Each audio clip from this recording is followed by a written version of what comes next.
ರಾಜಕಾರಣಿಗಳು ಅಂದ್ರೆ ಹಾಗೇನೆ, ಯಾವಾಗ್ಲೂ ಜೋರಾಗೆ ಇರ್ತಾರೆ. ಮೈಕ್ ಸಿಕ್ತು ಅಂದ್ರೆ ಸಾಕು, ಅನೇಕರು ಬಾಯಿಗೆ ಬಂದಂತೆ ಮಾತಾಡ್ತಾರೆ. ಅದರಲ್ಲಿ ಮೊದಲಿಗೆ ಬರೋದೆ ಜಾತಿ ಧರ್ಮದ ವಿಚಾರಗಳು. ಅದರಲ್ಲೂ ಕರ್ನಾಟಕ ರಾಜಕೀಯದಲ್ಲಂತೂ ಇಂಥ ಲೂಸ್ ಟಾಕ್ ರಾಜಕೀಯ ನಾಯಕರು ದಿನಕ್ಕೊಂದು ಹೇಳಿಕೆ ಕೊಟ್ಟು ವಿವಾದ ಮಾಡುತ್ತಲೇ ಇದ್ದಾರೆ. ಅಂದಿನಿಂದ ಇಂದಿನವರೆಗೂ ಹಿಂದೂ ಮುಸ್ಲಿಂ ಧರ್ಮದ ವಿಚಾರ ಅತಿ ಸೂಕ್ಷ್ಮ. ಯಾರೋ ಮಾಡಿದ ತಪ್ಪಿಗೆ ಮತ್ಯಾರೋ ಬಲಿಯಾಗುವ ಸಾಧ್ಯತೆ ಇರುತ್ತೆ. ದೊಡ್ಡ ದೊಡ್ಡ ನಾಯಕರು ಆಡಿದ ಮಾತುಗಳಿಗೆ ಅಥವಾ ಅವರು ಕೊಡೋ ಪ್ರಚೋದನೆಗಳಿಗೆ ಬಡವರ ಮಕ್ಕಳು, ಅಮಾಯಕರು ಬಲಿಯಾಗ್ತಾರೆ. ಈ ಹಿಂದೂ ನಾಯಕರು ಹಾಗೂ ಬಿಜೆಪಿ ನಾಯಕರು ಯಾವಾಗಲೂ ಮುಸ್ಲಿಂ ಬಗ್ಗೆ ವಿವಾದದ ಹೇಳಿಕೆಯನ್ನ ಕೊಡುತ್ತಲೇ ಇರ್ತಾರೆ. ಇದೀಗ ಬಿಜೆಪಿಯಿಂದ ಉಚ್ಚಾಟನೆಯಾದ ಶಾಸಕ ಬಸನಗೌಡ ಪಾಟೀಲ್ ಯತ್ನಾಳ್ ಆಡಿದ ಮಾತಿಗೆ ವಿಜಯಪುರ ಮುಸ್ಲಿಂ ಮುಖಂಡ ಸಿಟ್ಟಾಗಿ ಕೆಟ್ಟ ಪದಗಳನ್ನ ಆಡಿದ್ದಾನೆ. ಕಳೆದ ವಾರ ಕೊಪ್ಪಳದಲ್ಲಿ ಗವಿಸಿದ್ದಪ್ಪ ಎಂಬ ಹಿಂದೂ ಯುವಕನ ಕೊಲೆಯಾಗಿತ್ತು. ಮುಸ್ಲಿಂ ಹುಡುಗಿಯನ್ನ ಪ್ರೀತಿ ಮಾಡಿದ್ದಕ್ಕಾಗಿ ಮುಸ್ಲಿಂ ಯುವಕನೇ ಕೊಲೆ ಮಾಡಿದ್ದ. ಈ ವಿಚಾರ ತಿಳಿದು ಯತ್ನಾಳ್ ಹಾಗೂ ಈಶ್ವರಪ್ಪ ಗವಿಸಿದ್ದಪ್ಪ ಮನೆಗೆ ಹೋಗಿದ್ರು. ಇದೇ ವೇಳೆ ಮಾತನಾಡಿದ್ದ ಯತ್ನಾಳ್, ಹಿಂದೂ ಯುವಕರು ಮುಸ್ಲಿಂ ಯುವತಿಯನ್ನ ಪ್ರೀತಿಸಿ ಮದುವೆ ಆದ್ರೆ 5 ಲಕ್ಷ ಕೊಡ್ತೀನಿ ಎಂದಿದ್ರು. ಲವ್ ಜಿಹಾದತ್ ಮಾಡ್ತಾರ. ಆದ್ರ ಹಿಂದೂ ಒಬ್ಬ ಹುಡುಗ ಮುಸ್ಲಿಮ್ನ ಪ್ರೀತಿ ಮಾಡಿ ಲಗ್ನ ಆಗಬಾರ್ದತ್ತೆ ಎಲ್ಲಿದೆ? ಇನ್ಮ್ಯಾಗ ಅಭಿಯಾನ ಚಾಲು ಮಾಡ್ತೀವಿ. ಮುಸ್ಲಿಂ ಹೆಣ್ಮಕ್ಳ ಲಗ್ನ ಆದ್ರೆ 5 ಲಕ್ಷ ರೂಪಾಯಿ ಕೊಡೋ ಕಾರ್ಯಕ್ರಮ ಪ್ರಾರಂಭ ಮಾಡ್ತೀವಿ.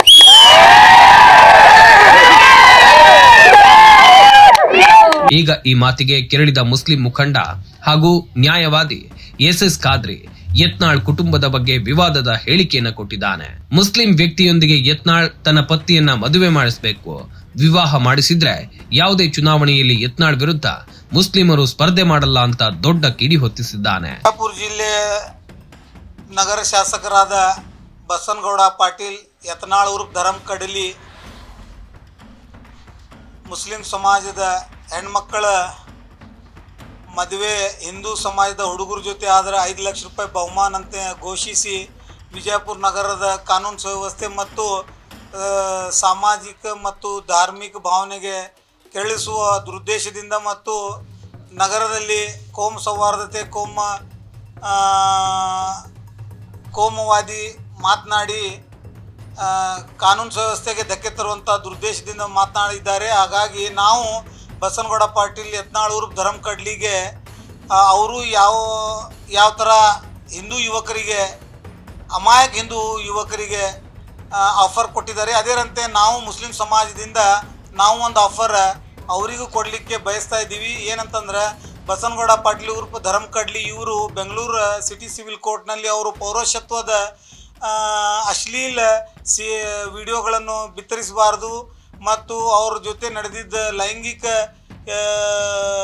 ಕ್ರಿಯೆದ ಯಾವುದೇ ಪ್ರಸಾರ ಮಾಡಬಾರ್ದು ಅಂತೇಳಿ ಏನು ದಾವೆ ಹೂಡಿಸಿದ್ರು. ಅದೇನಂತೆ ಅವರು ಗಂಡಸ್ತನ ಇಲ್ಲಂಥೇಳಿ ಒಂದು ಪ್ರಶ್ನಾತೀತ ಪ್ರಶ್ನೆ ಬಿಜಾಪುರ ಜಿಲ್ಲೆಯಲ್ಲಿ ಕಾಡ್ತಾ ಇದೆ ಹಲವಾರು ವರ್ಷಗಳಿಂದ. ಹಾಗಾಗಿ ಅವರು ಮನೆಯವರಿಗೆ, ಅವರು ಧರ್ಮಪತ್ನಿಯವರಿಗೆ ದಾಂಪತ್ಯ ಸುಖ ಮತ್ತು ಸಾಂಸಾರಿಕ ಸುಖ ಅವರು ಕೊಡುವಲ್ಲಿ ವಿಫಲ ಆಗಿದ್ದಾರೆ ಅಂತ ನಮಗೂ ಮೇಲ್ನೋಟಕ್ಕೆ ಕಂಡು ಬಂದಿದೆ. ಹಾಗಾಗಿ ಅವರು ಮನೆ ಯಜಮಾನತಿಯನ್ನು ಯಾವುದೇ ಮುಸ್ಲಿಂ ಸಮಾಜದ ಒಳ್ಳೆಯ ಯುವಕರಿಗೆ ಅಥವಾ ಒಳ್ಳೆಯ ಗಂಡಸರ ಜೊತೆಗೆ ಅವರು ಸ್ವ ಇಚ್ಛೆಯಿಂದ ಅನುಮತಿ ನೀಡಿ ಮದುವೆ ಮಾಡಿಕೊಟ್ರೆ ನಾವು ಅವರಿಗೆ ಬಿಜಾಪುರ ನಗರದ ಶಾಸಕರ ಸ್ಥಾನ ಬಿಟ್ಕೊಳ್ಳಿಕ್ಕೆ ಮುಸ್ಲಿಂ ಸಮಾಜ ವತಿಯಿಂದ ಯಾರೂ ಸ್ಪರ್ಧೆಗೆ ಮುಂದಾಗೋದಿಲ್ಲ ಅಂತ ಮಾಧ್ಯಮದ ಮುಖಾಂತರ ನಾವು ಅವರಿಗೆ ಆಫರ್ ನೀಡ್ತಾ ಇದ್ದೀವಿ. ಅದಲ್ಲದೆ ಅವ್ರ ಮಗಂದು ಮೊನ್ನೆ ಎಂಗೇಜ್ಮೆಂಟ್ ಆಗಿದೆ ಅಂತ ನಮಗೂ ತಿಳಿದು ಬಂದಿದೆ. ಹಾಗಾಗಿ ಆ ಎಂಗೇಜ್ಮೆಂಟನ್ನು ರದ್ದು ಮಾಡಿ ಅದೇ ಸೊಸಿಗೆ ನಮ್ಮದು ಯಾವುದಾದ್ರು ಮುಸಲ್ಮಾನ ಯುವಕರಿಗೆ ಅವರು ಮದುವೆ ಮಾಡಿಕೊಳ್ಳಿಕ್ಕೆ ಮುಂದಾದರೆ ನಾವು 1 ಕೋಟಿ ರೂಪಾಯಿ ಬಹುಮಾನ ಯತ್ನಾಳ್ ಬಸನಗೌಡರ ಮಗನಿಗೆ ಕೊಡ್ತೀವಿ ಮತ್ತು ಯತ್ನಾಳ್ ಬಸನಗೌಡ ಪಾಟೀಲ್ ಅವರು ಧರಮ್ ಕಡ್ಲಿಗೆ ಒಂದು ಮನೆ ಕಟ್ಟಿಸಿಕೊಡುವುದು ಮತ್ತು ಇನ್ನೂ ಒಂದು ಈಗಾಗಲೇ ಅವರು ಕಿಯಾ ಕಾರ್ನಿವಾಲ್ ಕಾರ್ ತೊಗೊಂಡಿದ್ದಾರೆ. 1 ಕೋಟಿ ಬೆಲೆ ಬಾಳದ ಕಾರನ್ನು ಅವರಿಗೆ ಗಿಫ್ಟ್ ಕೊಡಲಿಕ್ಕೆ ನಾವು ಮುಸ್ಲಿಂ ಸಮಾಜ ವತಿಯಿಂದ ಚಂದ ಎತ್ತಿ ಮುಸ್ಲಿಂ ಸಮಾಜದ ಎಲ್ಲ ಬಾಂಧವರ ಕಡೆಯಿಂದ ಪಟ್ಟಿ ಎತ್ತಿ ಅವ್ರಿಗೆ ಕೊಡೋ ವ್ಯವಸ್ಥೆ ಮಾಡ್ತೀವಿ. ಮತ್ತು ಅವರಿಬ್ಬರು ಗಂಡು ಮಕ್ಕಳಿದ್ದಾರೆ. ಯತ್ನಾಳ್ ಬಸನಗೌಡಗೆ 2 ಗಂಡಸು ಮಕ್ಕಳಿದ್ದಾರೆ. ಅವರಿಗೆ ಯಾವುದಾದ್ರೂ ಒಬ್ಬ ದಲಿತ ಹೆಣ್ಮಕ್ಕಳಿಗೆ ಅಥವಾ ಯಾವುದಾದ್ರೂ ಪೀಡಿತ ಅದರ್ ಬ್ಯಾಕ್ವರ್ಡ್ ಕ್ಲಾಸ್ ಹೆಣ್ಮಕ್ಳು ಯಾರಿಗೆ ಅವಶ್ಯಕತೆ ಇದೆ ಗೌಡ್ರ ಮನ್ಯಾಗ ಸೊಸೆ ಆಗಲಿಕ್ಕೆ ಅಂಥವ್ರ ಜೊತೆಗೆ ಅವ್ರು ಮದುವೆ ಮಾಡಿದರೆ ಅವರಿಗೆ ನಾವು 1 ಕೋಟಿ ರೂಪಾಯಿ ಕೊಡೋಕೆ ಬಸನಗೌಡ ಮಗನಿಗೆ ನಾವು ಆಫರನ್ನು ನೀಡ್ತಾ ಇದ್ದೀವಿ. ಯಾಕೆ ಅಂತಂತಂದರೆ ಬಸನಗೌಡ ಅಂತ ರಾಜಕಾರಣ ಈ ಜಿಲ್ಲೆ ಒಳಗೆ ಯಾರೂ ಮಾಡ್ತಾ ಇಲ್ಲ. ಈ ಜಿಲ್ಲೆಗೆ 5-6 ಮಂದಿ ಗೌಡ್ರು ಅದಾರ, ಪಾಟೀಲ್ರು ಅದಾರ. ಅವರು ಅಭಿವೃದ್ಧಿ ಮತ್ತು ಪಕ್ಷಾತೀತ ಜಾತ್ಯತೀತ ರಾಜಕಾರಣ ಮಾಡ್ತಾ ಇದ್ದಾರೆ. ಆದರೆ ಬಸನಗೌಡ ಪಾಟೀಲ್ ಯತ್ನಾಳ್ ಅವ್ರ ಗರಮಕಡ್ಲಿ ಬರೇ ಹಿಂದೂ ಮುಸ್ಲಿಮ್ ಹೆಣ್ಮಕ್ಳದು ರಾಜಕಾರಣ ಮಾಡ್ಕೋತ ಇದು ಸಾಗಿಸ್ತಾ ಇದ್ದಾರೆ. ಇದು ಪ್ರವೃತ್ತಿ ಸರಿಯಲ್ಲ. 1ನೇದು. 2ನೇದು, ಈ ಬಸನಗೌಡ ಪಾಟೀಲ್ ಯತ್ನಾಳ್ ಅವ್ರ ಗರಮಕಡ್ಲಿಗೆ ನಾನು ರಾಮಾಯಣ ಮಹಾಭಾರತದಿಂದ ಅವ್ರಿಗೊಂದು ಪಾಠ ನಿಮ್ಮ ಮಾಧ್ಯಮದ ಮುಖಾಂತರ ಹೇಳಲಿಕ್ಕೆ ಬಯಸ್ತಾ ಇದ್ದೀನಿ. ಪವಿತ್ರ ಶ್ರೀರಾಮಚಂದ್ರ ಇವರು ಮಾತಾ ಸೀತಾನ್ನು ಯಾವಾಗ ವನವಾಸಗೆ ಕರ್ಕೊಂಡು ಹೋಗಿದ್ರು, ಆ ಟೈಮ್ನಲ್ಲಿ ರಾಕ್ಷಸ ಪ್ರವೃತ್ತಿ ಹೊಂದಿದ್ದು ರಾವಣ ಮಾತಾ ಸೀತಾನ್ನು ಅಪಹರಿಸಿ ಅದೇ ದುರುದ್ದೇಶ ಇಟ್ಟಿದ್ದ. ಸೀತಾ ಮಾತಾನ ಅಪಹರಿಸಿಕೊಂಡಿದ್ದು ದುರುದ್ದೇಶ ಇದ್ದಿದ್ದು ಮಾತಾ ಸೀತಾನ್ನು ಅಪಹರಿಸಿ ಅವ್ರಿಗೆ ಕಲಂಕಿತ ಮಾಡಬೇಕು ಅನ್ನೋಂಥದ್ದು ದುರುದ್ದೇಶ ಇಟ್ಕೊಂಡೇ ರಾವಣ ಸೀತಾ ಮಾತಾನ ಅಪಹರಿಸಿದ. ಅದೇ ರೀತಿ ಅದೇ ಪ್ರವೃತ್ತಿಯ ರಾವಣ ಬಿಜಾಪುರ ಈ ಕಲಿಯುಗದಲ್ಲಿ ಹುಟ್ಟಿದ್ದು ಬಸನಗೌಡ ಪಾಟೀಲ್ ಊರ್ ಧರ್ಮಕಡ್ಲಿ ಇವತ್ತು ಮುಸ್ಲಿಂ ಯುವತಿಯರನ್ನು ಅಪಹರಿಸಿ ಮದುವೆ ಮಾಡಿಕೊಂಡು ಬರ್ರಿ ಅನ್ನೋಂಥ ಪ್ರವೃತ್ತಿ ಇದ್ದಿದ್ದು ರಾವಣನ ಪ್ರವೃತ್ತಿ ಅಳವಡಿಸಿಕೊಂಡಿದ್ದು ಯತ್ನಾಳ್ ಬಸನಗೌಡ ಪಾಟೀಲ್ ಊರ್ ಧರ್ಮಕಡ್ಲಿ. ಶ್ರೀರಾಮನ ಪ್ರವೃತ್ತಿ ಹೊಂದಿಕೊಂಡವರು ನಾವು. ಯಾಕಂತಂದ್ರೆ ನಾವು ಹೆಣ್ಣು ಮಕ್ಕಳಿಗೆ ಗೌರವ ಕೊಡ್ತೀವಿ. ಕಳೆದ ದಿವಸ ರಕ್ಷಾಬಂಧನ ಅಂತ ಪವಿತ್ರ ಹಬ್ಬವನ್ನು ನಾವು ನಮ್ಮ ಹಿಂದೂ ಸಹೋದರಿಯರ ಜೊತೆಗೆ ಆಚರಿಸಿದ್ದೀವಿ. ಅವರು ನಮ್ಮ ಕಲಾಯಿಗೆ ರಾಖಿ ಕಟ್ಟಿ ಅಣ್ಣ ನಮ್ಮ ಜೀವನದ ನಮ್ಮ ಆತ್ಮ ಸಮ್ಮಾನ ಗೌರವವನ್ನು ರಕ್ಷಿಸಬೇಕು ಅಂತೇಳಿ ನಮ್ಮನ್ನು ಕೇಳಿಕೊಂಡಿದ್ದಾಗ ನಾವು ನಮ್ಮ ಸಹೋದರಿಯರನ್ನು ದೇವರಿಗೆ ಪ್ರಾರ್ಥನಿಸಿ ಯಾವುದೇ ಕಾಲಕ್ಕೆ ಜೀವ ಹಂಗೆ ತೊರೆದು ನಮ್ಮ ಸಹೋದರಿಯರನ್ನು ರಕ್ಷಿಸುತ್ತೀವಿ ಅನ್ನುವಂಥದ್ದು ಒಂದು ಬಂಧನದಲ್ಲಿ ನಾವು ರಾಖಿ ತ್ಯವಹಾರನ್ನು ಮಾಡಿದ್ದೀವಿ.